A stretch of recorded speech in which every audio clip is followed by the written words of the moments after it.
¿Qué tal? Les habla Jorge Gestoso. Bienvenidos desde Buenos Aires. En el programa de hoy hablamos sobre qué pasa en la Argentina y en nuestra América Latina con el politólogo Atilio Borón. Atilio Borón, una cálida bienvenida al programa. Muchas gracias. Atilio, vimos que en días recientes en la Argentina se realizó un evento, Claxo 2018, el primer foro mundial del pensamiento crítico, con autoridades del mundo de las ciencias sociales que han venido de todas partes del mundo. ¿Qué relevancia tuvo ese impacto, ese evento? A mí me parece una gran relevancia. Jorge, si tuviera que decirlo en pocas palabras, me parece que marca un hito en un proceso de lanzamiento, relanzamiento del pensamiento crítico que había quedado un poco adormecido, languideciente en América Latina después de, bueno, la destitución de Dilma, el triunfo de Macri y ahora más recientemente la victoria de Bolsonaro.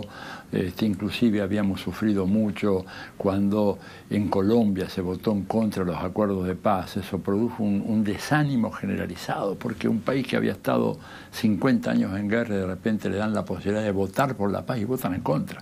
Entonces ahí hubo como una especie de desconcierto, un deterioro, un desánimo muy generalizado, y la impresión que tenía yo era de que, bueno, habíamos bajado las armas de la crítica, ¿no es cierto?, las armas en la batalla de ideas.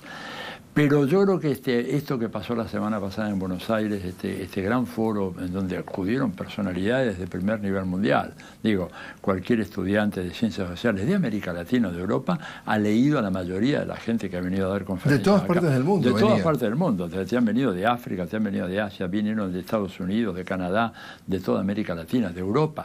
Entonces, un nivel realmente impresionante, demostrando que el pensamiento crítico está vivo, que el capitalismo no ha resuelto ninguno de los problemas que habían declarado que iban a resolver, que el neoliberalismo ha fracasado en todas partes. La prueba está que Trump, ¿verdad?, arrojó por la borda la globalización neoliberal, el Tratado Transpacífico, todo aquello porque no funcionó allá. Imagínate si el neoliberalismo va a funcionar acá, ¿verdad? Pero además como que hemos recuperado la fuerza para decir vamos otra vez a librar esta gran batalla de ideas, ¿no es cierto? Y tenemos con qué hacerlo.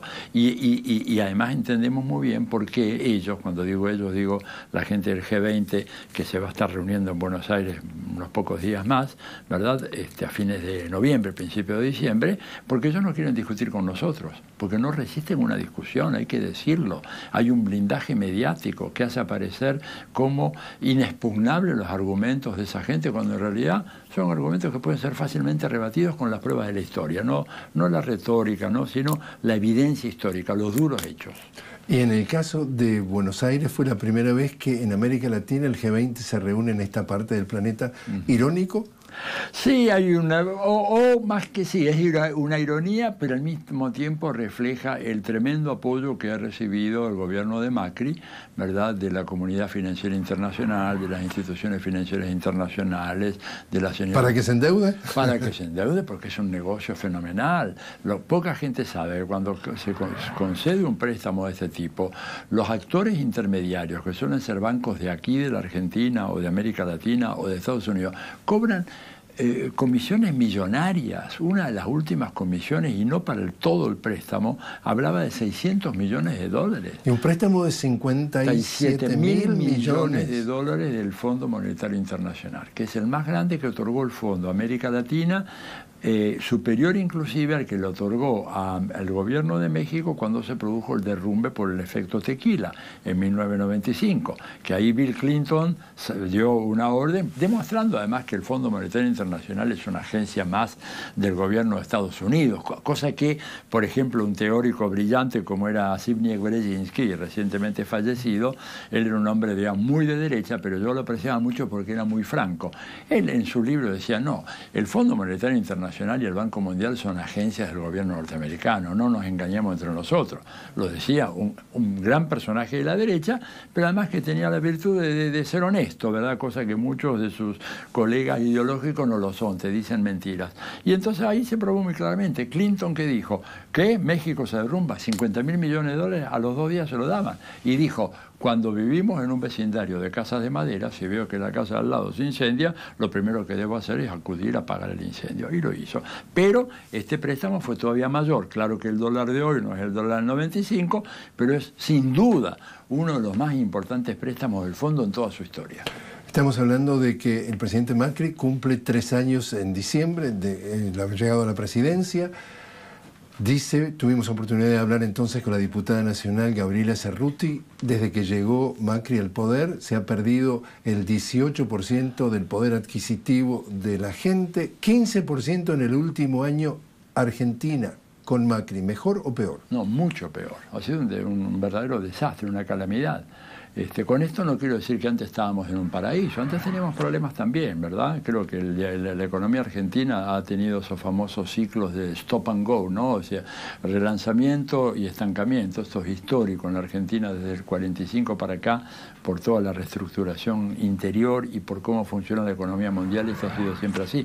Pero lo de Macri, ¿verdad?, nos acerca a los peores momentos del derrumbe de la convertibilidad año 2000, 2001, ¿verdad? Un país que a ver, Macri dijo cuando era candidato que controlar la inflación era una cuestión elemental y que cualquiera podía hacerla. La inflación se ha disparado con él a niveles casi inéditos en la Argentina. ¿A cuánto estamos hablando? En este momento se sospecha, porque hay algunos, todavía falta un mes, pero si siguen los índices de esta manera vamos a llegar probablemente al 50% de inflación solo en este año. Hiperinflación. Una hiperinflación. Y los salarios reales han caído este año por lo menos 23-25%.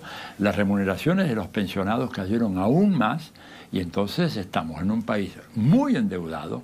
El endeudamiento que ha hecho Macri ha sido de una irresponsabilidad gigantesca, porque uno podría decir, bueno, yo admito el endeudamiento, pero renuevo el sistema de transporte, construyo hospitales, construyo escuelas, construyo universidades, hago nuevos caminos. No ha hecho nada. Ese dinero llegó acá, ¿para qué? Para que el círculo rojo, o sea, los grupos económicos dominantes que manejan los grandes bancos, las grandes empresas, etcétera, tomaran ese dinero y lo fugaran. Eso que motivó inclusive una llamada de atención del propio Fondo Monetario Internacional, en donde le dijeron a Macri, mire, no le hemos dado toda esta enorme suma de dinero para que sus amigos fuguen el capital. En paraísos fiscales. En paraísos fiscales. Y no paguen impuestos. Y no pagan impuestos en la Argentina. Después quieren déficit cero, pero acá en este país, como en muchos países de América Latina, si vos sos rico, vos no pagás impuestos. Si vos tenés una gran empresa, no pagás impuestos, porque ahí están los famosos tax holes, como le dicen en Estados Unidos, los agujeros fiscales que te permiten tener fenomenales ganancias y no pagar un centavo. Pero los otros sí.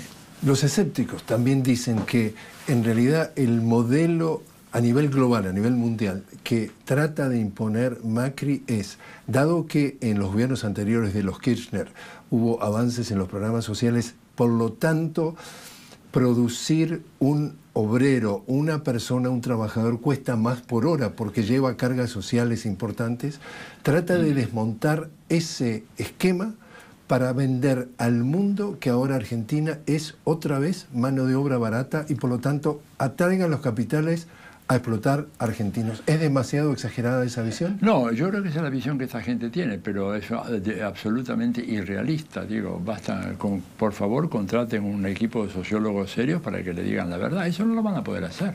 ¿Y lo tenía en mente o pensaba? Lo tenían en mente y lo siguen teniendo en mente, pero es inviable eso.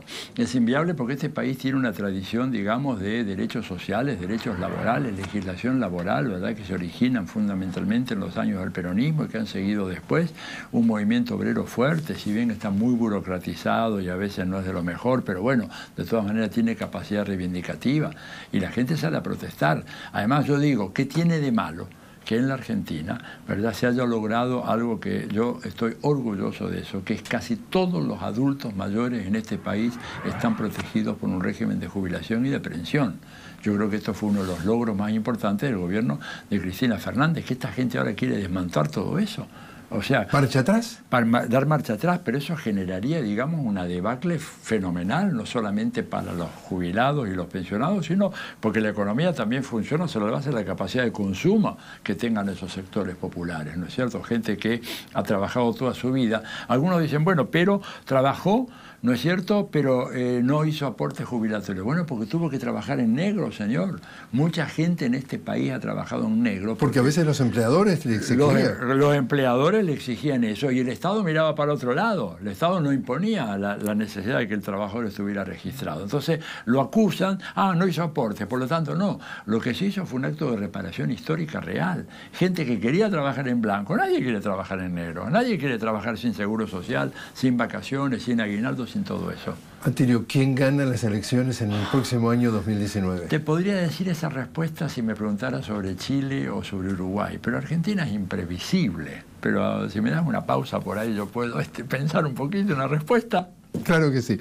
Te invito entonces, Atilio, a hacer una pausa. Estamos hablando en Buenos Aires con Atilio Borón, precisamente politólogo y doctor en Ciencias Sociales de la Universidad de Harvard. Cuando regresemos seguimos hablando de Argentina y de nuestra América Latina. Ya regresamos.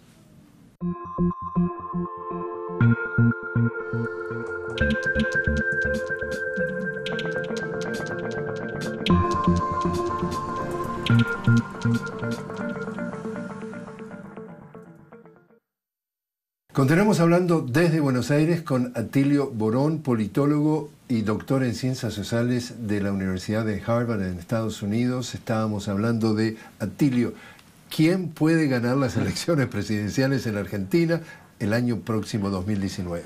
Mira, hay muchas... Y Argentina es un país que está comprobado por los sociólogos, analistas de mercado, expertos en la opinión pública, que es un país que tiene enorme variabilidad a muy corto plazo de las opiniones y las preferencias políticas, ¿verdad? Por contraposición a países que son mucho más estables, tipo Uruguay y Chile, donde es más fácil hacer un años en otros países. Pero Cristina Fernández de Kirchner, exactamente, va como candidato y arma algo parecido a lo que es el Frente Amplio Uruguayo, ¿verdad? Es decir, una cosa que no sea solo peronismo o kirchnerismo, sino que incorpora a sectores importantes que pueden acompañarla porque están muy enojados con el gobierno de Macri. Ese es un escenario, y en ese escenario, teniendo en cuenta que las perspectivas económicas de la Argentina para el 2019, gracias a los amigos del fondo, son terribles, dichos por ellos mismos, bueno, podría Cristina producir una derrota del gobierno de Macri. Ahora, si Cristina por alguna razón es inhabilitada, le aplican el modelo Lula, ¿verdad? La inhabilitan o la ponen presa. El lawfare. El lawfare, claro, porque la justicia federal en la Argentina, como la de Brasil, obedece absolutamente a los factores de poder tradicional. Ahí va, la guerra jurídica nueva, que es claro. Como dice Correa, es la operación Cóndor 2.0. La operación Poder Clown, donde ya no necesitan los militares, te basta con jueces, periodistas corruptos, jueces corruptos, legisladores corruptos, y con eso inhabilitas a cualquiera. Si la inhabilitan, ahí el escenario es otro, porque no hay duda de que ella es una líder nacional que no tiene parangón en ningún otro político, digamos, de Argentina, no solamente en su campo, sino inclusive cuando mirás los políticos mismos del gobierno, yo creo que ninguno resiste un debate así tete a tete con Cristina. Digamos, vos ponés a Cristina a debatir con Macri, pobre Macri, queda despedazado, ¿verdad? O con Larreta o con la María Eugenia Vidal, digamos, no tienen cómo... Entonces, o sea, no te animas a hacer un pronóstico. No, la verdad que no, porque sería irresponsable teniendo en cuenta tantos factores que son aleatorios y que no sabemos cómo se van a articular. América Latina. Claroscuros. Estamos viendo, por un lado, México, cuando llega el 1 de diciembre Andrés Manuel López Obrador al poder, y por el otro lado acaba de llegar a poder en Brasil Jair Bolsonaro. ¿Cómo lo lees? Y lo leo como esas contradicciones. Lo del caso de Bolsonaro es una tragedia. Creo que lo dijo Dilma Rousseff, ¿no es cierto?, ahí en ese foro. Y es una tragedia para toda América Latina, por lo de Brasil. Como decía Kissinger, que era un criminal de guerra, pero a veces decía cosas que eran ciertas. Decía, para donde se incline Brasil, se inclinará América Latina. Digamos, desgraciadamente, lo de Bolsonaro es una cosa espantosa, ¿verdad? Homofóbico, racista, misógino, xenófobo, reaccionario. ¿Extrema derecha? Extrema derecha radical, personalidad fascista, ¿verdad? Más que otra cosa, ¿verdad? No es que va a armar el fascismo, porque fascismo es un fenómeno histórico, ya no podés reeditar eso, pero podés reeditar cosas peores. Yo siempre digo, llamando la atención, porque mucha gente dice, bueno, ¿por qué no decís que esto es una dictadura fascista? Por ejemplo, yo no decía en la Argentina, no lo era, ni Bolsonaro va a poder hacerlo, porque el fascismo es un régimen de movilización y organización de masas. Lo que hace hoy Bolsonaro o lo que hace hoy Macri son regímenes de desmovilización y desorganización de masas. Y además el fascismo fue siempre fuertemente estatista y esos tipos son libremercadistas, pero pueden ser más crueles y más sanguinarios. Y pongo un solo ejemplito chiquito, pues estamos en televisión. Gramsci sobrevivió 11 años a la cárcel fascista de Mussolini. En la Argentina, un tipo como Gramsci hubiera desaparecido en 24 horas. Muerto y desaparecido. ¿Y México? México es un viento de esperanza, una brisa de esperanza que nos viene de allá. Es el político más honesto de México en los últimos 50 años, lo digo, lo he dicho muchas veces, y hay que decirlo, un hombre que siempre vivió con una austeridad increíble en un ambiente en donde un político de provincias en México era un millonario. Juan Carlos Monedero, fundador de Podemos, dijo acá, también lo ha dicho antes, que si bien llegó a Andrés Manuel López Obrador, AMLO ganó el poder, ganó el gobierno, no ganó el poder. Es cierto, pero en general cuando llegas al gobierno no ganas el poder. Esa fue la gran enganifa que hicieron los politólogos europeos, norteamericanos y los nuestros en América Latina cuando se caen las dictaduras diciendo, bueno, ahora el poder pasa a mano del pueblo. Macana, porque el poder no está puesto en discusión. Lo que está puesto en discusión es el gobierno, y con el gobierno controlas una parte, pero por ejemplo no controlas el sistema de medios, que es el sistema nervioso de la sociedad moderna. Dicho por esto por un señor, un gran científico que emigró a los Estados Unidos después de la guerra, Norbert Wiener, que es el inventor de la cibernética. Norbert Wiener, ¿verdad?, decía, la sociedad moderna tiene un sistema nervioso y es el sistema informativo, que está controlado hoy en día por oligopolios cerrados que hacen de su poderío un negocio. En toda América Latina. Y yo te diría en todo el mundo, porque fíjate, no es muy diferente el panorama en Europa. Vas a España, por ejemplo, no tenés demasiada alternativa, ¿no? Y en Estados Unidos, 6 corporaciones controlan el 94% del contenido informativo de 320 millones de estadounidenses. 6 corporaciones, lo repito porque el público va, 6 controlan el 94%. Eso no es democracia, porque esas corporaciones no responden, son irresponsables. No responden a la opinión pública. No responden a la opinión pública, no admiten ser controladas por la opinión pública, y no son entes privados, son entes públicos, porque ahí está la gran trampa. Te dicen, no, pero son empresas privadas. Señor, el carácter privado público se está dado por el impacto de su gestión, por lo que usted hace, no por la característica jurídica de su empresa. Entonces tiene que haber un control. No digo que sea un control opresivo, pero sí, por ejemplo, garantizar que la opinión pública tiene derecho a ser informada de una manera ecuánime. Como un derecho... Exactamente, un derecho humano, que a mí me digan la verdad, que me hagan escuchar esta cara y la otra cara. Las dos voces quiero escuchar, y esto no está garantizado. Entonces, redondando tu pregunta, AMLO llega al gobierno, va a tener que hacer un esfuerzo enorme para controlar otro de los factores de poder fundamentales, que es el capital financiero, que siempre ha jugado en contra de los gobiernos democráticos, desgraciadamente, anteponiendo sus intereses económicos a los intereses del bienestar general de la población. Y va a tener que controlar también un poco las enormes presiones de la embajada norteamericana, porque no nos olvidemos que para Estados Unidos, si hay un país en el mundo muy importante, el de más importancia, el de mayor importancia, es México, no es ni Israel, ni Corea, ni Rusia. Todos esos son engañifas que hacen ahí para distraer a la opinión pública.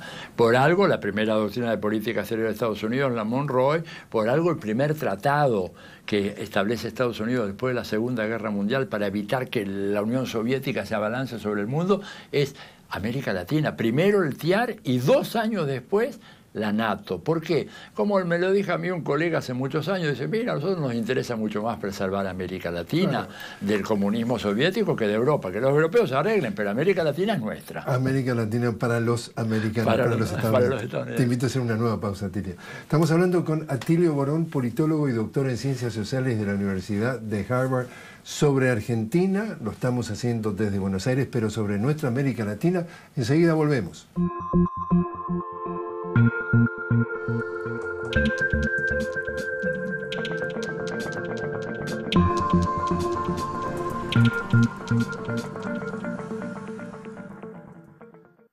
Continuamos hablando desde Buenos Aires con Atilio Borón, politólogo y doctor en Ciencias Sociales de la Universidad de Harvard. Atilio, el caso Ecuador, tu reacción.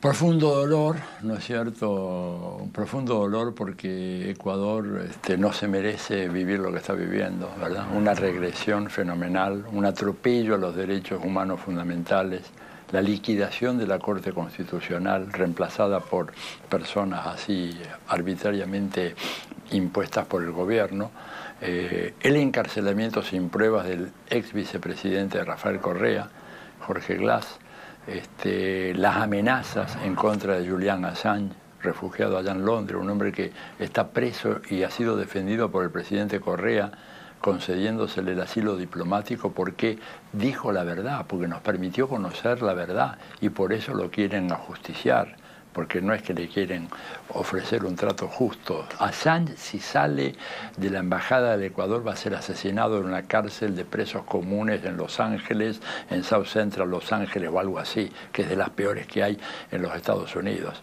Y el presidente Lenín Moreno le ha cortado la vinculación al exterior a un hombre que ha vivido en la internet toda su vida prácticamente, no puede ni siquiera tener llamados telefónicos. Lo ha puesto prácticamente en aislamiento solitario. En una celda de aislamiento solitario, lo cual habla de que hay nuevas formas de corrupción de la democracia en América Latina. Una es epitomizada en el caso del juez Sergio Moro, un juez venal y corrupto que mientras juzga a Lula está negociando su cargo como ministro de Justicia de Brasil.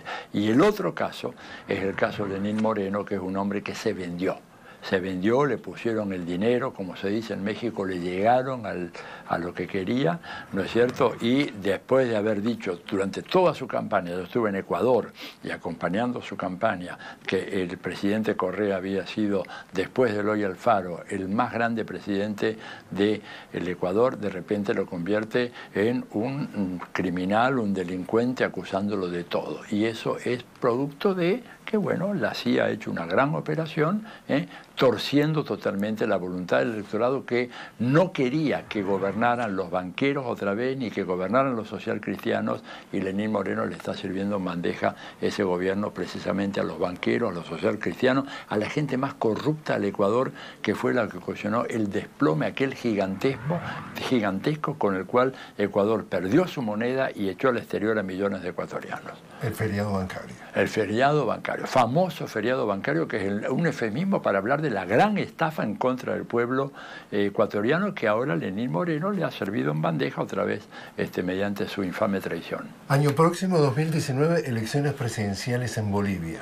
Va a estar muy interesante eso. Bolivia, que es un país que de la mano de Evo Morales ha tenido un crecimiento económico fenomenal, y no solamente crecimiento económico, un cambio cultural, un empoderamiento de las etnias originarias, una promoción social como nunca se había visto en Bolivia en 500 años, y pese a lo cual, las elecciones no aparecen como estar garantizadas para Evo Morales. Hay toda una discusión acerca de si efectivamente lo que él quiere hacer es constitucional o no. Yo creo que sí, pero bueno, hay opiniones divergentes, y Evo va a ser objeto, ya te lo puedo anticipar, Jorge, a partir de, supongo, marzo del año que viene, una tremenda campaña de difamación porque no lo pueden poner preso, porque no hay absolutamente nada, tampoco la había con Lula, pero igual Moro lo condenó por su convicción. Y a Jorge Glass en Ecuador. Y a Jorge Glass en Ecuador. Sería muy difícil hacerlo con Evo, no lo descarto, son capaces de hacer cualquier cosa,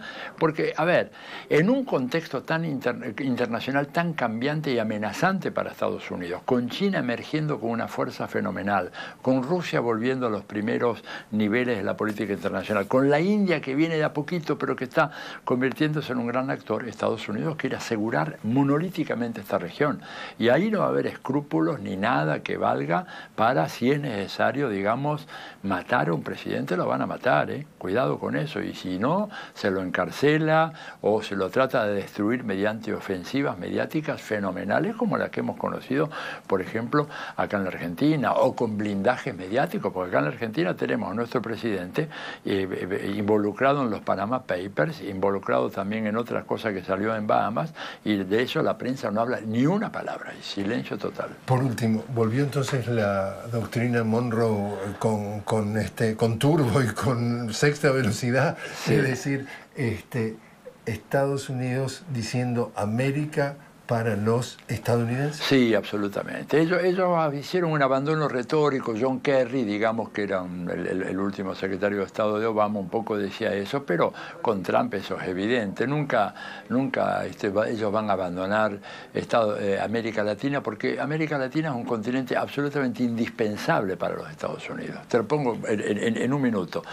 También en un seminario uno dijo, off the record, no me lo dijo a mí, en esas cervezas que se hacen normalmente en esos seminarios académicos en Estados Unidos, me dijo, mira, Tirio, si por alguna catástrofe ecológica desapareciera Europa, desapareciera Asia, desapareciera África, Oceanía, nosotros con ustedes nos arreglamos.